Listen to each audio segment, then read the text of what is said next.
Topoko lasy topoko vavy ajaina ankafaliana indray no iarahana amintsika amin'ny takrivan'ny 7 ny volana Desambra 2024 ity manasa antsika mpanajana ary anaraka andreo matoam-baovao amin'ity androany ity ny tontolo politika no antsika isantarana ny fotoana ary amin'ny takriva ity Omaly no nihaona tamin'ny lehiben'ny diplomasia frantsay Andry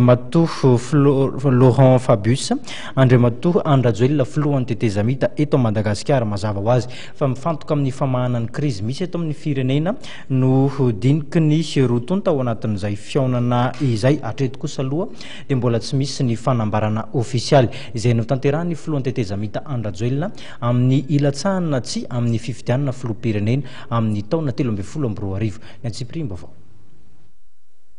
Raraka ny tady-baovao hita amin'ny tranonkalavahiny isan-karazany dia nihaona tamin'ny ministra ny raharaha-mbahiny frantsay Laurent Fabius ny filohan'ny tetezamita Andry Rajoelina Omaly ka ny famahana ny olana efa naharotrera teto Madagasikara ny votoatin-dresaka ary indrindra momba ny fifidiana izay ho tanterahana amin'ny taona 2024.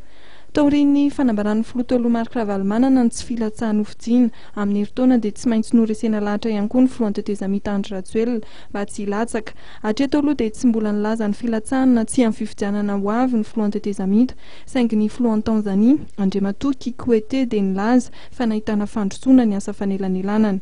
Raha nanontanian'ny RFI ny filohan'ny tetezamita Andry Rajoelina na hirotsaka hofidiana amin'ny fifidiana manaraka tamin'izao fandalovany tany Paris izao dia nilaza ny tena ny fahaleon'ny malagasy no ahafantatra meloa ny fanapa-kevitra raisiny. Ankoatra izay manoloana ny raharaha Marsan dia nisy ny fanambarana navoaka ny fiadidian'ny tetezamita Omaly izay niantso ny tsiraray mba hanana sy ampiseho fihetsika mendrika sy tompona andraikitra amin'izao raharaha izao satria mananjo iaina am-pitominiana sy am-pilamina tanteraka ny vahoaka malagasy amin'izao fankalazana ny fety noely sy ny taom-baovao izao.